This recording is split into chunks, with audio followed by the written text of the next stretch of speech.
welcome to ASPI. I'm Toby Feakin, Director of National Security Programs here at ASPI and also Head of the International Cyber Policy Centre. Thank you for braving the cold. It certainly seems to be a time of change in the weather patterns of Canberra, but certainly we've got a discussion to warm you up this evening and certainly seems to be warming people up globally, and it's about the topic of encryption. I think, as I said, it's almost impossible to escape the conversation on encryption as it currently stands. Wherever you seem to look in global media outlets, be they in print, be they online, or on your TV screens, there is some sort of conversation going on about this issue of encryption. Firstly, perhaps, well not firstly, but one of the main reasons this really took hold was after the Paris attacks, when there was a very live discussion about the apparent use of encrypted communications by the attackers in Paris. And then subsequently, after the attacks in California, which really began the biggest single case that has really, I think, kind of shaken the cage of people globally, which is the case between FBI and Apple, which I'm sure most people in this room know some sort of level of detail about, and perhaps more detail than you would have known in the past. And that's led to a number of consequences that I think we'll get into tonight in terms of the kind of commercial aspects of encryption, and now that it's in the popular imagination, how many people actually want to have their hands on some sort of encrypted device. But this isn't the first time, and I think broader public would be mistaken in thinking that this is the first time encryption's come up as a core policy discussion. You can go back to some of the original writings in 1976 and some of the original papers that were the basis of encryption, and then really we look at some of what were termed the crypto wars of the 1990s in the US, which was really quite a damaging period, I think, in US private sector government relationships. But so there is a long history of this, and there's a concern now that we're entering, if you like, into a crypto war 2.0, if I may use that perhaps overly used term. So I think we've started the discussion, or we've seen the discussion really begin with fervour in the US, but perhaps not quite so much in Australia, and that was something that struck us in our again, I've often said this many times, that we have far too much time, and it's healthy in a think tank to think and talk about various subjects. So in some of our conversations, we thought this is something the ICPC is here for. That's why we were formed, to make sure that public discussions are up to date, and there is a forum and an outlet for this. So this is the first of a number of events and publications that you'll see on this issue, and hopefully some of you have read some of our material on the strategist on this front as well, but certainly you will see more on this topic over the coming months, because this isn't something that's going to disappear very quickly. So I want to welcome our three guests, and I'm going to break with usual convention and not introduce them all, but allow them to introduce themselves. You usually find that it says something more interesting than I actually would. So I'd like each of our panelists to introduce themselves, and then what I'm going to ask them to do is, if you like, give us a 5-minute introduction to what they think the key issues are from where they currently sit, either within industry or within the federal police. And that can kick us off in our discussion. Now, the idea is this evening is that you get involved in this discussion as much as I and we, the panelists, do. And please feel free to put up your hand, ask difficult questions. It's meant to be a free-flowing discussion here. It's a public discussion, so make yourselves heard. So perhaps if I start on my left, and Sure. we can work our way down our panel. Thank you, Toby. My name is Robert Morrish. I'm the Chief Executive Officer of Haventec. We are an Australian-based cybersecurity company founded in November 2014. We were founded by the internationally renowned inventor, Australian inventor Rick Richardson, and his cohort, technology venture capitalist Dr. Tony Castagna. So at Haventec, our team's building a world-leading suite of cybersecurity products that will launch Australia into the forefront of this massive global market. We're using invention and innovation to dramatically disrupt an industry that is operating with 20 to 30-year-old technologies that are rapidly becoming irrelevant in today's open digital economy. Good evening, everybody. My name is Tom Daeman. I currently lead the Legal and Corporate Affairs team for Microsoft Australia and New Zealand. Microsoft is a little software company based in the United States that you may have heard of. One of the fun things about working in the in-house legal department at Microsoft is you get to do a lot of different things. I started in Brussels, Belgium, where I was in EU public policy and working on a lot of privacy issues, which implicates a lot of the issues we're talking about here today.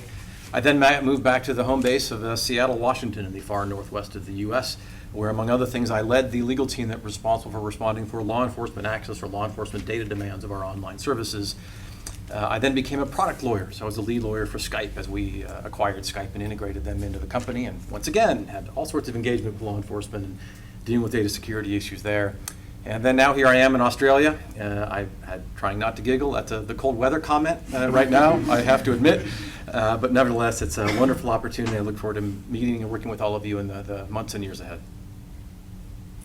Good evening. I'm Peter Whowell from the CT Command in the AFP.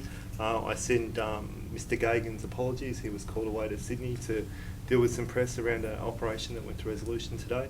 My background in this issue is probably before my time in CT, where I spent about probably 8 years doing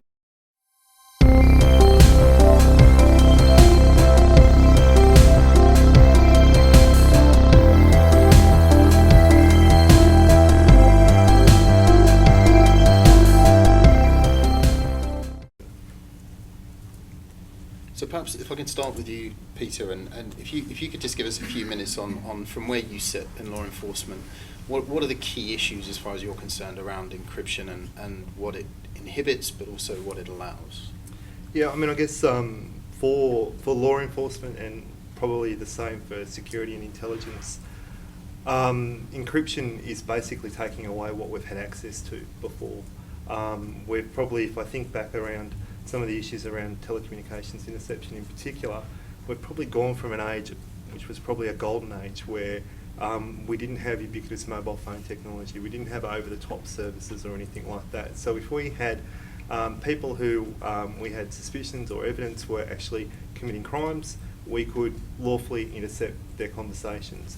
And what we are actually interested in at the core of all of this is evidence and intelligence to either prevent a crime from happening, be it counter-terrorism, drug importation, cybercrime, or to investigate it after it's happened so that we can actually bring somebody to court. So our fundamental interest here is to maintain that capability to actually pursue the role that we have in society. Now, that's a pretty simple aim from a law enforcement agency perspective.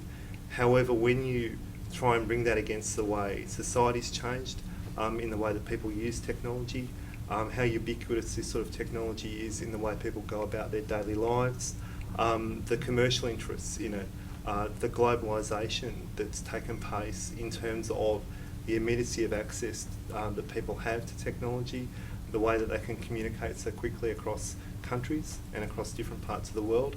That's a really big challenge for us because that's the same space in which we are actually trying to investigate and prevent crime. So trying to maintain that capability to access evidence and access intelligence is something that when we come to Parliament or we come and work with policymakers to try and work through solutions, I think we're really challenged by some of the constructs we've already got. Some of the mechanisms that we've used before may not actually stand the test of time as technology changes. And we are going against, it's not a blank sheet, there's been some pretty heated debates around privacy in particular in Australia, particularly since 2001, and it must seem to the general public that all law enforcement agencies are doing is asking for more power. What we're trying to do is actually keep the power that we have. It's just that the context from our perspective is changing. I might stop there. Okay, thank you, Tom. Perhaps from the purview of your small company that you work for, what are the key issues? Well, it's always challenging following the government in these sorts of panels and discussions because I know my role. My role here tonight is to play the pro-encryption bad guy. So I get it. We'll have fun with that. We'll have a little fun with that this evening. Look, let me start by saying thank you all. You have much more interesting things to do this evening than talk about encryption on a lovely evening. But let me start by saying when it comes to issues that are really this critical, this important, this fundamental for society, we as a company start with a pretty basic premise, and that is we don't have all the answers. It would be ridiculous for me to sit up here and say we have this magical solution to the incredibly challenging public policy encryption conundrum facing the world today. And that would be both ridiculous and wrong, because I have no such magic answer. It's not in my pocket anywhere. It's just we don't have it. We have, however, given it a tremendous amount of thought. And that's in part because we have the luxury of coming to events like this and speaking with people like this and doing it all over the world, and meeting with policymakers and regulators and law enforcement and government and academics and lawyers who focus on this and startup community and you name it. And as we dug into the issue, from our perspective, it really comes down to what we think of as the sort of the innovation golden rule. Namely, technology must progress, but our fundamental values must endure. And now I know that sounds like corporate speak blah blah to a lot of folks, so let me sort of explain what that means in an encryption context. From our perspective, the only way you get to an answer in encryption is by society writ large tackling three core values. Value number one, the importance of public safety. Value number two, the importance of privacy and security. And value number three, the importance of technological progress. And we have strong opinions on each one of those three, but fundamentally we think we will never reach the right balance, the right privacy security equilibrium on encryption until we tackle each of those three issues through conversations like this, through these sorts of discussions, through modernizing law, modernized perspectives and viewpoints on how law enforcement should work in a 21st century era of telecommunications in particular. So that's the sort of high-level framing on how we view encryption and how we view this issue. Obviously, there are a lot of little granular details that underlie all of that, and I look forward to a fun discussion over the next hour and over drinks after this hour. Thanks very much, Tom. Robert. Thanks. Toby, as I said to you earlier, I've just flown in from Byron Bay, where it's a little bit warmer than it is here. Up in Byron Bay, we were just hosting an off-site for our inventor and core innovation team, where we've been looking at what's new for the Haventec technology suites, and there's some amazing inventions. Actually, there was 2 moments just yesterday afternoon that I can think about, where within the space of 2 hours we solved a problem of cloud random number generators, and we created a global digital passport solution built on blockchain. So pretty exciting times. But while I was with the team, I asked them about their perspectives on encryption, and so I've compiled some collaborative views here that I'll share with you some of these views. One of the first things the team talked about was the differing view on privacy and what data privacy actually means to different generations. When I think about my grandparents, they kept pieces of paper locked in a cabinet or in a safe if they were lucky to have one.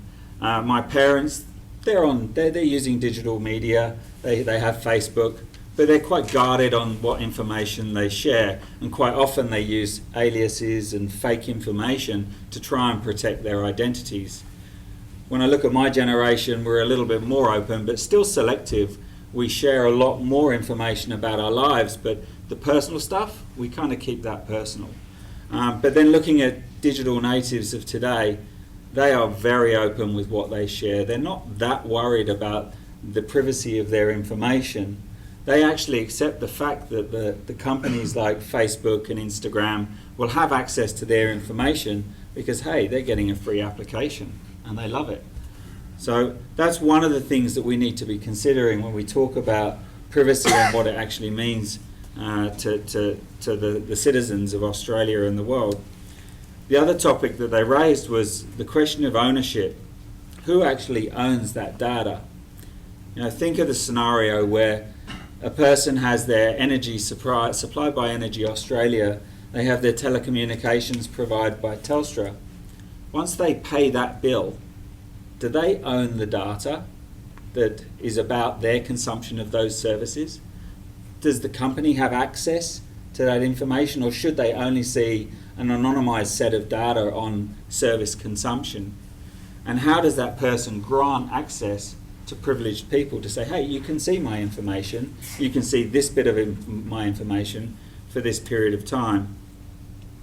We think that there's a lot of opportunity in the world right now, but we want to know how government and industry are going to prevent inconsequential access to information and the ever-growing threat of a post-quantum apocalypse where all the current encryption methods will break and become ineffective.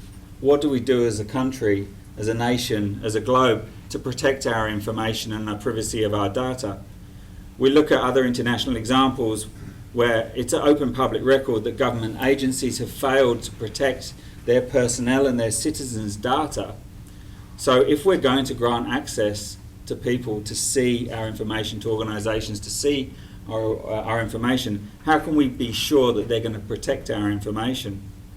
And when we use laws and legislation to gain access to that information, we must be sure that those laws are only being used for a certain purpose and not being used for other purposes. Anyway, on a lighter note, we think that Australia has a great opportunity right now. It's a fast adopter of technology. There's some great innovative companies, some great cybersecurity companies, and it's a great opportunity for government, academia and industry to work together collaboratively to build and define a secure future for our country. Thank you very much.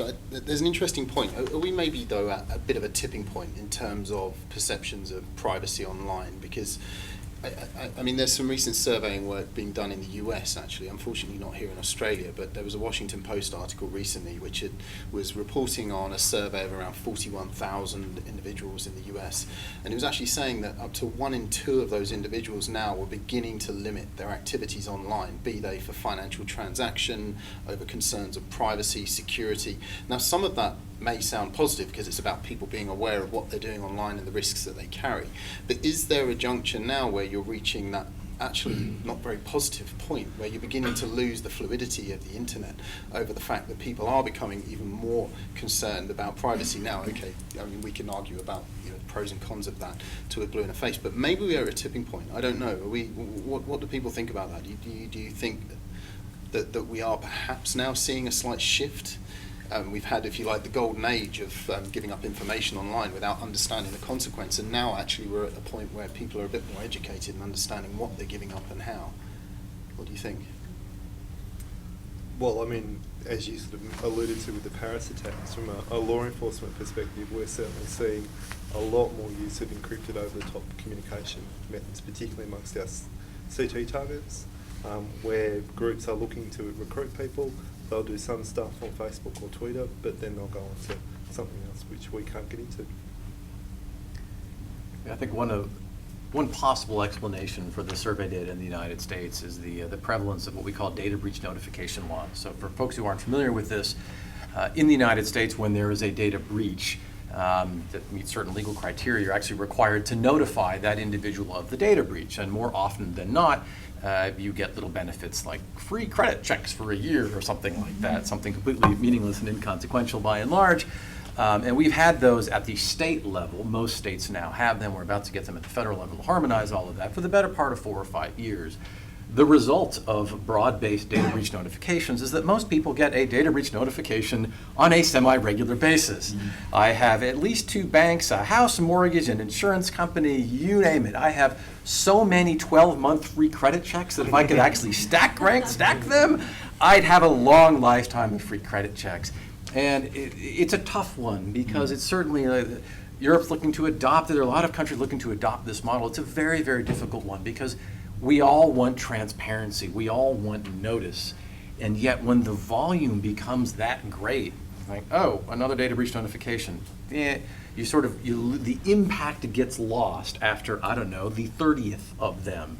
In some cases, the 4th or 5th from the same bank. And so I do wonder if it's sort of people are seeing it, they recognize it's a material issue, and therefore maybe they're doing less online. At the same time, they're becoming a little more jaded when they keep getting these in the mail on a regular basis. Well, Peter, actually, I mean, as much as you mentioned that, if you like, terrorist groups and serious organised criminals are going into the encrypted space, but it's almost become a unique selling point now, hasn't it, for products? So I think back to Apple's first product launch post, the FBI case, and the first statement that they made was, okay, very, very clear statement about their thoughts on encryption. but it was also clearly their big selling point for their next product was, their raising of the bar for encryption. Then you saw WhatsApp in a matter of weeks, introducing end-to-end encryption. So clearly there is also a broader market space now of the general public. And does this then make it very, very difficult in our perceptions of what security actually means if you sit within the private sector and what it means if you're sitting in government? Whilst it's almost that you want to achieve the same things, which is security of the individual so they're not affected by crime and malicious intent.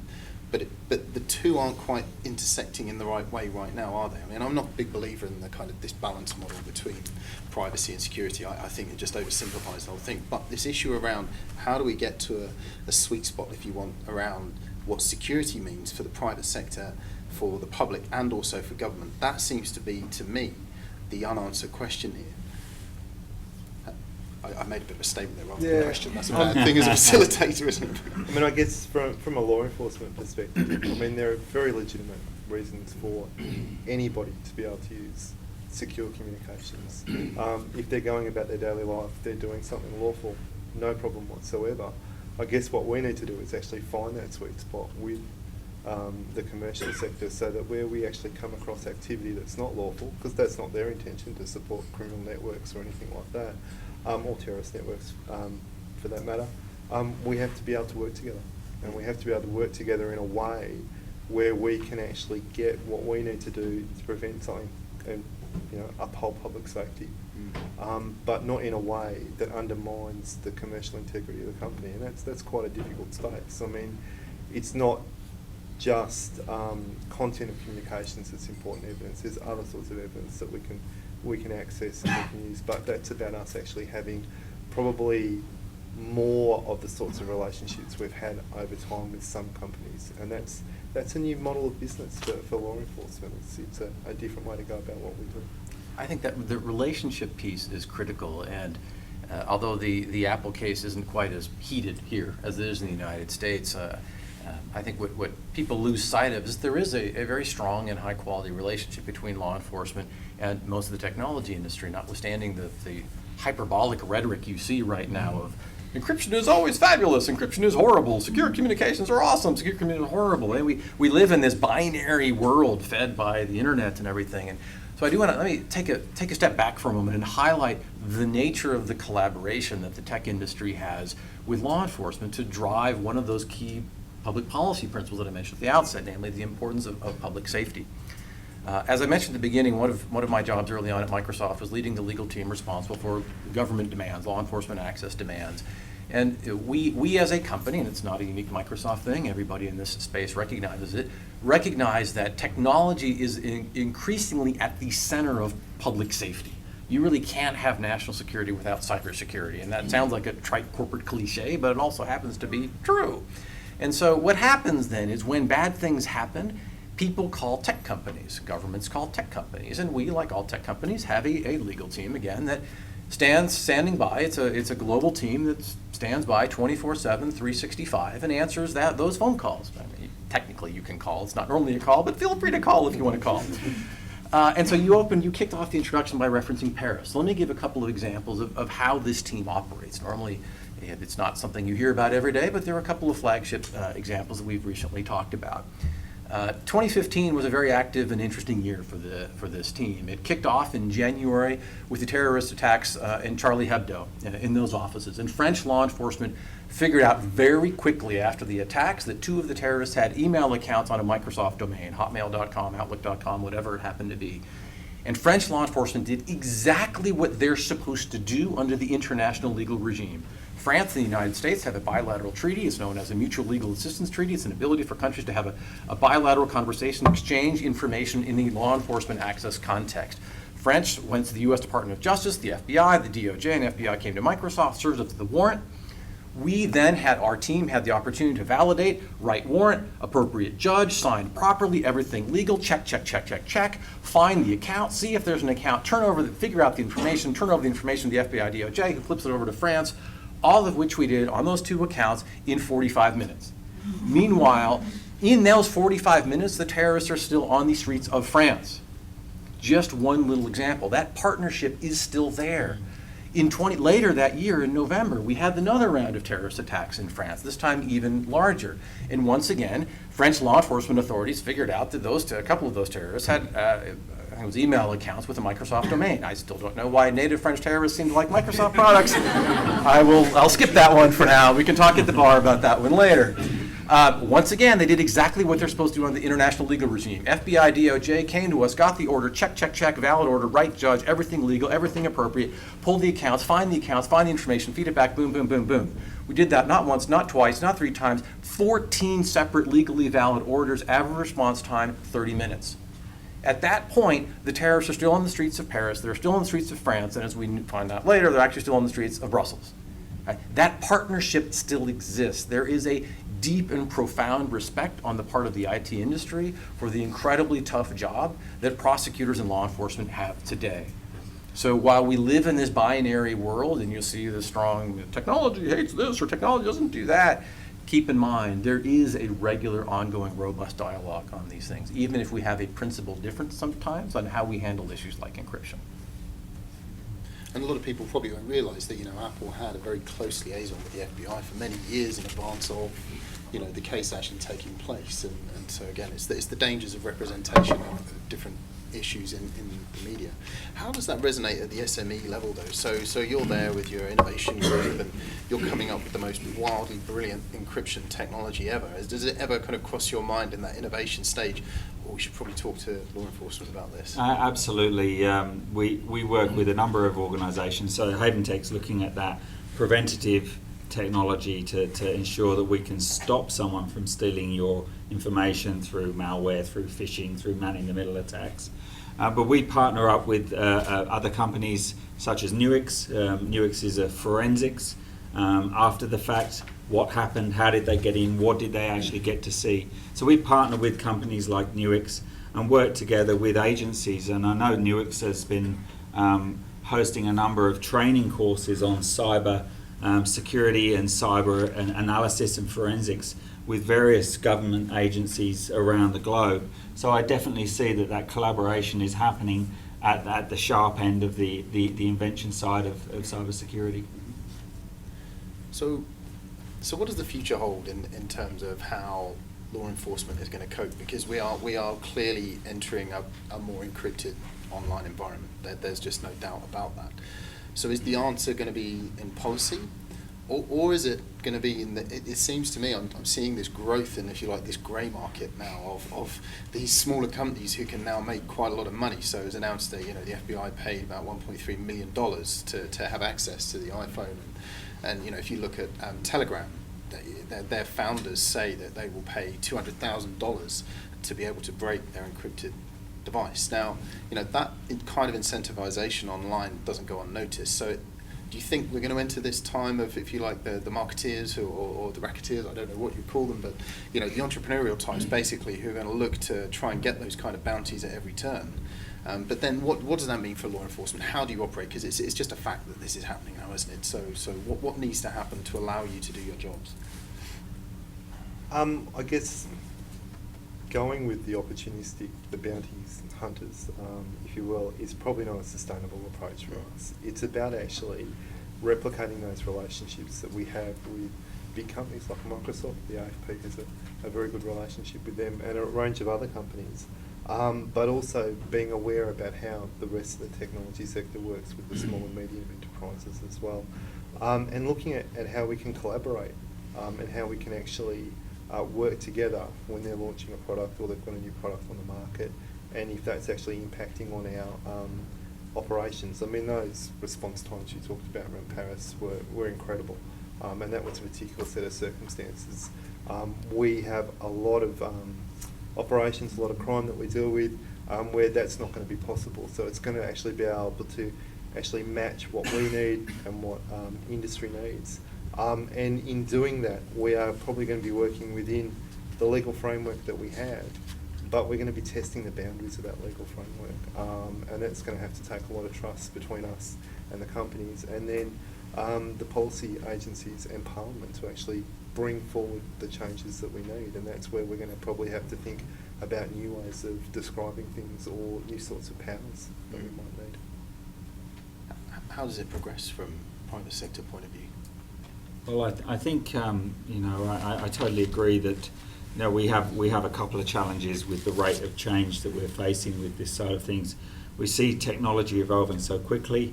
We know that quantum computing is coming, and that's going to change the whole face of what we can encrypt, how we can encrypt it, and we need to be able to respond with adaptive frameworks, both in a technology perspective, but also in the legislation side. So, we can't allow it to take 1-2 years to make changes to policy because you're too late by then. So how do we create that adaptive framework both at the technology and at the legal layers to allow us to evolve as quickly as the well-funded, unregulated cyber hackers are evolving with us, and as technology evolves as well. And that was an interesting point that President Obama made, actually, when he spoke out about it. He said, actually, it's time to make tweaks and changes to legislation when you're not actually in a pressured environment, because then you can make clearer-headed decisions.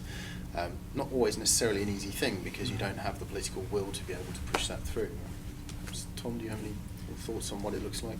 Look, we clearly are at a moment right now where cloud and mobile computing has simply overtaken where the law exists today. Mm-hmm. Now, that's not novel, that's not dramatic, that happens all the time. That's almost the definition of technological progress. It has happened many times in our history before.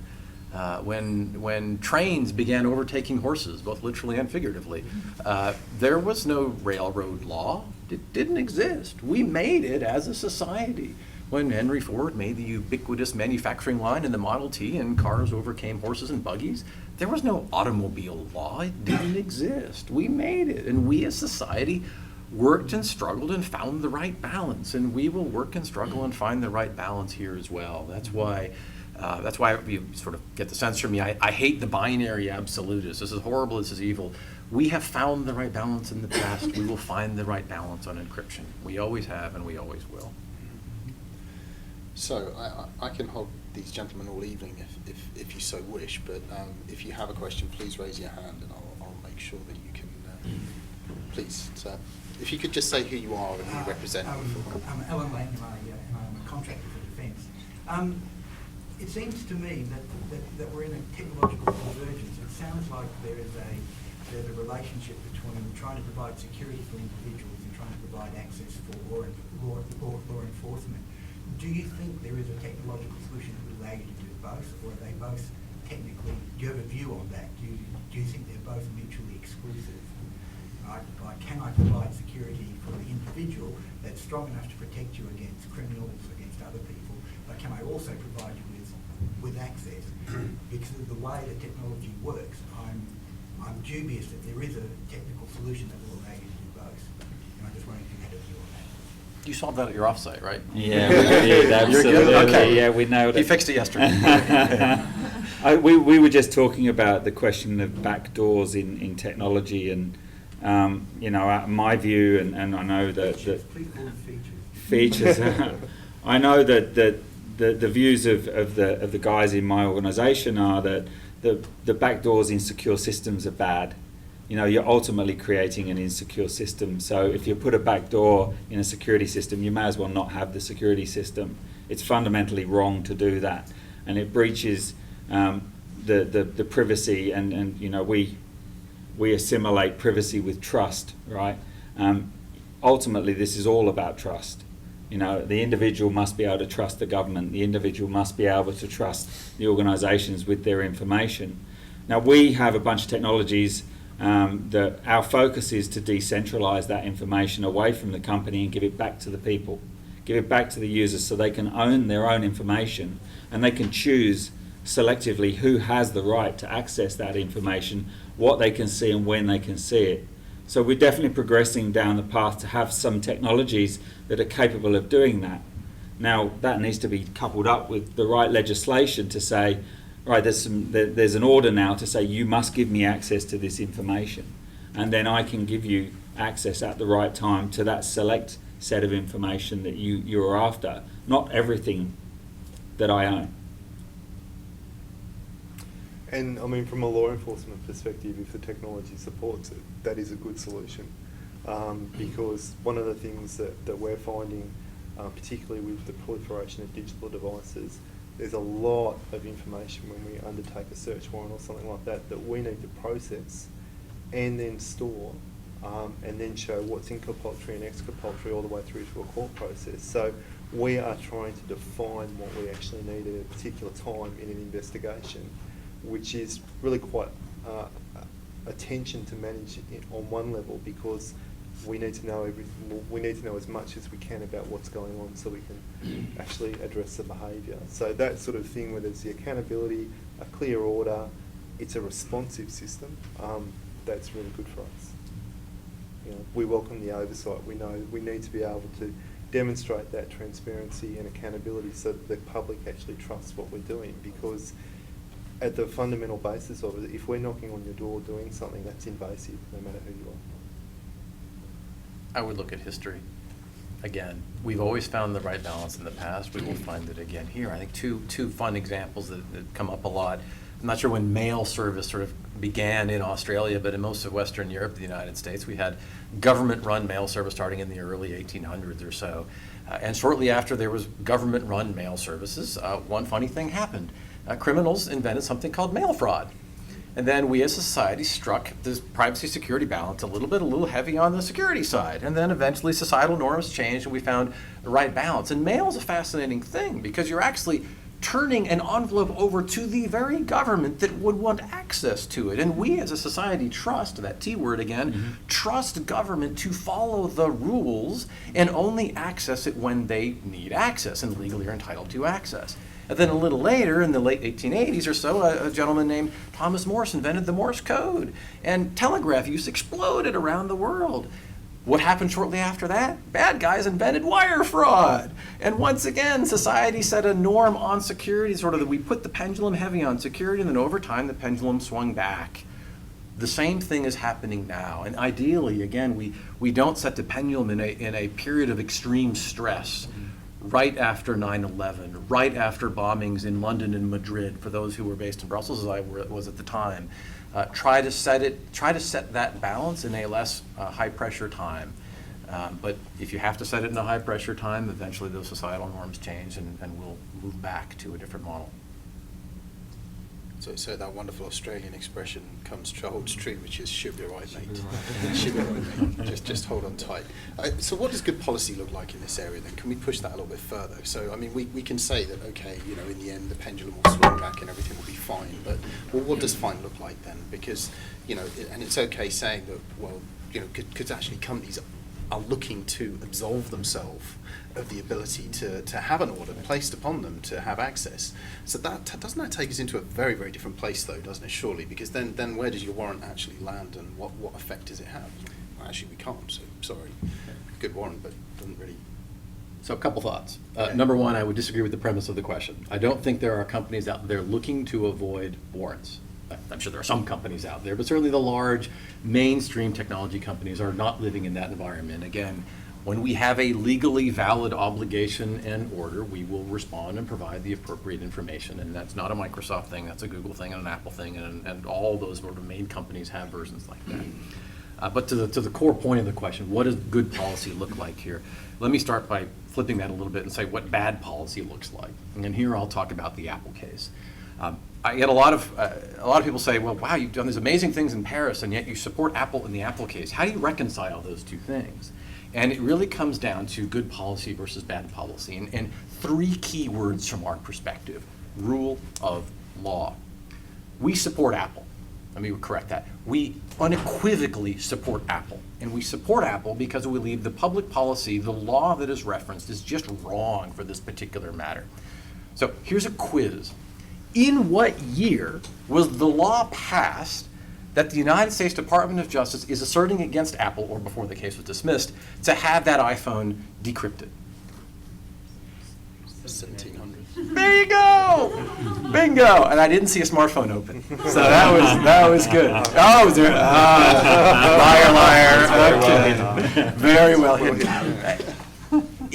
From our perspective, it just makes absolutely no sense whatsoever that a law that is over 220 years old a law that most lawyers in the United States, the All Writs Act, had never heard of before. It was last amended in 1911. When we do sort of big conferences and events on this, we like props. Props are fun at big events. And so we looked for something, what a computer looked like in 1911. We couldn't find one. We found an adding machine from 1912. And so remember, like, tick, tick, tick, you pull the thing. Well, if you remember that, you're dead. So you don't remember. You've seen pictures of it. As we have this glorious prop, but from our perspective, bad public policy looks like asking a judge in 2016 to interpret 21st century technology with the law that was first passed over 220 years ago. So what does good public policy look like? Well, that's the purpose of events like this, is to try to understand where we're going to set that balance. And different countries will set the balance in a different place. And part of it sort of depends on the nature of the environment and the security environment and how people are feeling. My Uber ask would be awfully nice if countries could get together and then actually we could have a global standard on this stuff, but I realize that's even more challenging than just doing this at the national level. But certainly asking judges to interpret laws from a decade ago, much less 200 years ago, just simply doesn't work. So we do need broad-based modernization of law enforcement access laws, both encryption and both in encrypted data and unencrypted data across the board. Again, this has happened many times in our history. We figured it out then, we will figure it out now. How likely do you think we are? How close are we to stretching the boundaries of legislation in this area? I mean, if thinking outside of the encryption space, in terms of modernising law enforcement powers, we modernised search warrant powers around computers probably about 6 years ago, and that went quite well in terms of getting rid of things that were there, like your adding machine, because computers used to be big, so there were lots of prohibitions, limitations on what we could do, because it was fundamentally stopping police from breaking computers, which were very expensive machines at the time. We've worked through that in terms of how we need to model powers, what sort of accountabilities we need around that. I think we can do that in this space, particularly if we look at the Telecommunications Interception Act, which has always fundamentally tried to be technologically neutral. The challenge is going to be actually having a reasonable debate where people can actually air their views. They can put some of the more acrimonious aspects of the data retention debates behind them and actually have that conversation about, well, what does privacy mean? What does integrity of data mean? How do you actually deal, as was described before, about people who have different concepts of privacy, all at the same time in the one society. So I think we just need to have that conversation and that sort of mature debate, and we'll probably get the framework that we need. But the challenge we have is that will take time. It would be lucky for us to be able to do that through the Commonwealth Parliament in 18 months, and in that time we may have a quantum leap in technology change again. That says it all there. I mean, I was in a conversation with one of my counterparts from Silicon Valley the other day, and I said, "What makes Silicon Valley so different? Why is it so successful?" And he said, "It's the appetite for failure. They're not afraid to fail. They learn from failure, and they change iteratively. And technology moves very fast and it evolves iteratively. You don't necessarily need to get it perfect each time, but you make it better with each iteration." And we see the whole discussion about agile technology and agile frameworks. But what we see in enterprise and what we see in government is that the enterprise constructs, the finance, the budgeting, the legislation frameworks, they're not moving in that same agile framework that technology is. And without an agile framework that is acceptable, that says, okay, I'm going to be okay if we don't get this 100% right, but we're going to review it and we're going to change it in 3 months. We're going to change it in 6 months. We're going to continually review it. Until we've got a framework like that that allows us to make legislative change rapidly, we're not going to keep up with technology change. You mentioned trust, and obviously part of that trust building exercise and drawing people into the discussion is obviously forums like this, but how do you go about, kind of really engendering increased trust? Because I take the point that, there are good relationships between the private sector and government and it's misrepresented, but you know, I mean, I come across so many different statistics which show that the public are becoming increasingly concerned by privacy. I mean, Mozilla Firefox, when it was quite a while ago, they released one of their new versions of their platform, and they carried out a survey of global customers as to what was the most important issue for them in a browser, and privacy was just, you know, skyrocketing above all the other concerns that they'd actually listed there. So that would indicate to me that, okay, that's a deep concern, but that has got to be equated in some form or another to trust of who might be looking at their data and using it in what way. So how does that, not fundamentally, but how does that begin to shift back to an environment whereby, you know, people feel incredibly confident about what they're doing online, and you know, if you like, that whole innovation space really begins to boom in the way that perhaps it did, you know, 10, 15 years ago. I don't know what your thoughts are on that. Yeah, look, I think it goes back to that comment about breach notification. Because there's so much breach notification coming out, people are so much more aware of how insecure all the systems are that are out there. You know, we've been using username and passwords for what, 20, 30 years? They don't work. You know, password attacks are the number one breach of most corporate networks. They're the number one reason that hackers get into those corporate networks and find the data. So at Haventec, we've built a solution that actually eliminates the need to have a central password store. We remove the password. In fact, we never record the user's secret ever, anywhere. So your secret is secure in your mind and is never stored anywhere ever again. I think through these new technologies and through education of how these new technologies are going to better protect people, we'll regain their trust. But at the moment, I don't think people trust the environments. They know that, you know, human nature is to use the same password everywhere, or slight variations of it. Was it my dog's name and the year that was born, or whatever it is. It's human nature to do that, and the hackers know that. That's why it's easy to get through. So I think it's going to be an ongoing journey to regain that trust with people, both, you know, at a government level and at a corporate level. The answer's Doug. I'm seeing Doug at the back who's got a question. Then, sorry, I'll return just to the middle here. Please, Doug. Doug Keane from the Office of National Assessments. About 10 minutes ago, somebody said the balance that's reached, the right balance, will be different in different countries. To what extent will countries be free to strike their own balance, given the technological and commercial forces at work? And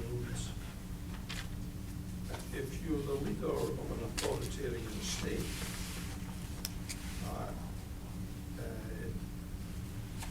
what can you do to maintain your authoritarian state? So, That's a good one. I will start with the first part first. So, how can different countries strike a different balance? That is the world in which we operate today. As it causes some challenges. I will speak as a product lawyer for Microsoft, who managed our communications and productivity applications, so Office, Skype for Business for many, many years. When we launch a new feature or a new service in Skype or any of our communication services or Office, it's a huge challenge because laws around the world are at best inconsistent and in some cases in direct conflict. One country will demand that we retain certain data, another country will demand that we delete that certain data. When I make a comment like this, invariably I get some people at drinks afterwards saying, "Oh, you poor baby, you know, poor little Microsoft. How can you?" But look, we have to thread that needle and find the right compliance model that works for people around the world. At the end of the day, the other response that I would have to that when people make that comment to me is people now, our users, customers, demand ubiquitous computing. I grew up in Belgium. My family's in Belgium. When that A380 door closes in Sydney and when I turn off that phone, I expect it to turn on again when I get in Doha, and then again when the next plane arrives in Amsterdam, in Schiphol. That's just my assumption of how technology will work. So we as companies have to figure that out. Is it challenging? Yes. Do we thread the needle? Yes. Is it perfect? No. But currently, there are different balances, different bars set by different countries. That's the practical reality. There are situations in which that puts us in a very, very difficult situation. Our chief president and chief legal officer recently testified before the U.S. House of Representatives, explaining, sort of comparing and contrasting how France handled what happened in Paris to how Brazil handles similar law enforcement issues. Brazil didn't want to follow the mutual legal assistance treaty model where they go to the U.S. government, the U.S. government comes to us. They just went to they basically are proceeding with a criminal case against one of our executives in Brazil. All right, so the only reason we can't turn over that information in Brazil is because doing so would violate U.S. privacy law. So we are stuck in the middle of a classic conflict of laws problem, right out of law school. Country A says do X, country Y says, the next country says do Y, whatever my metaphor was. And we are stuck in the middle. And we have an executive in Brazil who's subject to a criminal case because of it. Different countries set different bars, and we have to struggle through it right now. Would it be great if there were a global regime and everybody agreed on the same common bar? Absolutely. On behalf of product lawyers everywhere, I implore you to do something like that. But I recognize it's incredibly hard. People have the expectation that technology will work everywhere. Witness what happens, for example, when a certain TV show can't be watched in real time in Australia, for example. I see a lot of news headlines about what Australians do when certain TV shows aren't made available here. Legal issues aside, people have expectations. On the totalitarian regime issue, I would note that we at Microsoft, as well as most of our major technology competitors, are members of a variety of human rights organizations. We're members of the GNI, the Global Network Initiative, which basically means we take a stance against a variety of countries that do not meet certain human rights criteria, and we will not do, for example, what we did for France, we don't do for countries that don't meet those criteria. So there is a number of countries where large technology companies have basically decided not to play with those countries in these sorts of areas. So that's a short version of that. Well, how would that affect you? I mean, I know you're, an SME. If you were looking at international markets, how would that affect your considerations of doing business? Yeah, look, that's a problem that we'd love to have. We are actually rapidly building strategies for Europe at the moment, and I think I'll be making phone calls. We'll probably have a chat about that afterwards. But no, that's something that's on our mind. There's obviously a lot of different legislation, tax legislation and privacy legislation that we have to handle. And as a startup company, that's a big issue for us. How can we scale our organisation to manage that risk as we start venturing into new markets? So we're just wrestling with that because we're looking at international launch later this year. We're looking at a European opportunity. We're already talking to a couple of US tech companies about OEM opportunities to take our products as their central security systems. So that's coming at us very quickly, and I don't have an answer as to how we're going to tackle that. That's one of those that we're going to have to react to as we go and do best in terms of having the right counsel about making the right decisions as we go. Or not. I mean, I think this is the reality for the startup community today is they don't care. I don't mean that in a pejorative way, but B, they don't have to care because there's no jurisdiction, as we would think in legal terms, over them.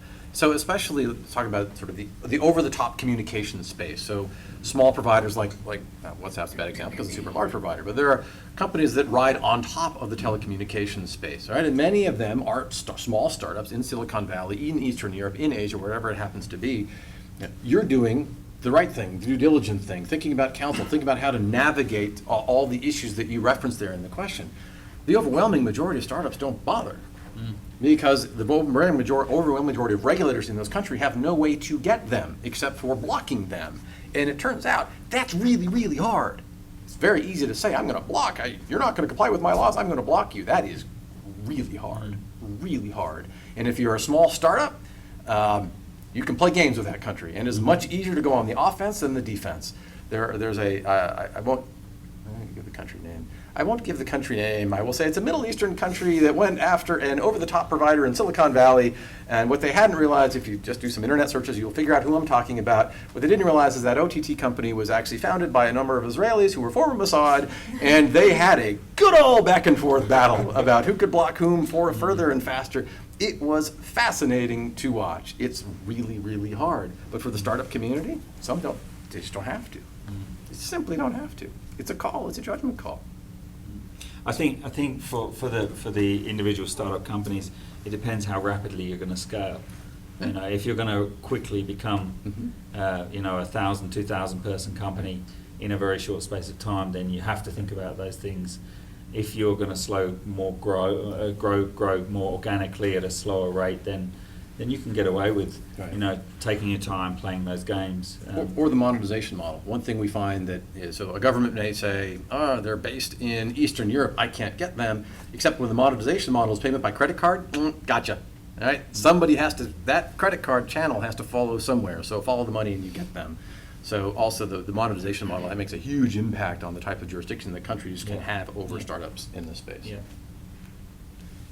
I have another question just here. Oh, thank you. Sophie from the Attorney General's Department. This question occurred to me a little while ago in the conversation, actually. You've mentioned from Microsoft that one of your core principles is public safety, and obviously encryption is an important issue that is impacting that. My question, I guess, for industry, acknowledging potentially also that industry and government both may have a role to play within this space, particularly given that value. So to what extent does industry actually proactively think about developing technology that will in fact underpin or meet the objectives and outcomes of that value of public safety? So I would have thought, we have mentioned in this conversation that the speed at which government can, pass new laws and keep up with technology is something that government is looking at, but to what extent does industry actually proactively consider how they can assist? I think it's absolutely at the forefront of our minds is how we, ultimately we have to protect the individual first and foremost to create public safety. We then need to work collaboratively with those government agencies to ensure that we're connected and discussing the mechanisms that they can use to work with our technologies to ensure that, one of the discussions I was having with Dr. Castagna the other day was about the question of digital surveillance on people, and he said to me, is it really the fact that the West is becoming more like the East and the East is becoming more like the West? The East is becoming more open and free and less regulated, and the West is becoming more surveilled. There's more surveillance and governance on what we're doing. And he said, laughingly, I call that mean reversion. Now, I think, we need to consider the new technologies that we're bringing to the forefront that will rapidly change the dynamic of how we can solve a person's question of privacy and personal safety. Once we address that personal safety, we can then work with the government agencies to drive national security around that. And from our perspective, the answer is absolutely. We have the luxury of vast resources and a lot of people. We have people who do nothing but think every single day about protecting public safety, whether it's educating the very young to educating the very old, whether it's building new cybercrime technologies, going after botnet providers, you name it. And we have teams who just do that every single day. That's their job. More fundamentally on the product side, every single feature, every single service, every single app is reviewed from a privacy and security perspective to make sure that we can provide the type of safety, trust, and security that is necessary. Now, you can take a cynical or a non-cynical perspective on that. You can see cynical perspective would be, well, that's what they have to do to sell product. I'm fine with that. Okay, maybe we have to. The non-cynical perspective would be, that's what we actually need to do to drive broadly societal uptake and trust, that trust word again, in technology, which fundamentally is important for everybody. So absolutely, yes, is the answer. So I realise we're now kind of broaching into valuable drinking time. It was a good statement my dad always used to tell me when it was about time to go to the pub for a drink. But I think before we kind of leave everyone and wrap up here, could you each leave us with a question that needs answering over the next 6 months that people here can go away and think about, but also as a think tank that we can go away and think about and try and answer and add to that public policy discussion in this area? So a key question that we should be thinking about and coming up with answers to. Perhaps Pete, you're looking nervous, so I'm I'm trying to think of one. Well, we can start with whoever's got a question first. I think I would go back to the point, I've probably said it twice already, and it's about those adaptive frameworks. Okay. How can we evolve how government, how legislation can move in an agile framework the same way that technology moves? If we can address that problem, we're in a much better place to actually start making changes iteratively. Without that iterative approach, I think we're going to struggle. So how can we create an iterative, adaptive framework, both for technology and for legislation? I 100% agree. Regulatory agility is the critical issue that we're missing right now. In the modern technology space, a new app, a new service, a new whatever you want to call it, will go from 0 to supernova, back to 0 in spectacular speed. I actually have a slide when I was a Skype lawyer. I'd have a slide where regulators would come to us and talk to how they regulate OTT providers. I had a slide which showed communications apps that went from 0 to, I can't remember, it was 200 or 300 million daily active users, or DAOs is what they're using in the industry, back to 0 effectively, and how quickly that happens. It's just spectacular how many go super high to 0. And the regulators hear that and they look at it, and I had one regulator who said, look, by the time they've gone from here to here, we haven't even heard of them yet. Right? And that is fantastically challenging. So how do we get regulatory agility to adapt, maybe not at the speed of technology, but in a way which works at least somewhat better for the rapid pace of technological innovation? It is a brutally challenging issue for regulators around the world. I'd just add to that, how do you actually get parliaments and the community to trust a framework like that? Yeah. Because it's easy for people who are involved in the policy debate or are involved in actually doing the work in industry or in law enforcement agencies, but actually bringing them along with us, that's the hard part. Okay, well, there's a challenging set of principles for us to go away and think about. Certainly we will do over the coming months. I think you'll agree. I mean, that was an enriching conversation and took us off in directions that I actually didn't quite expect, which is useful actually, because it means that perhaps we've taken a slight step forward from where the conversation has been in the past.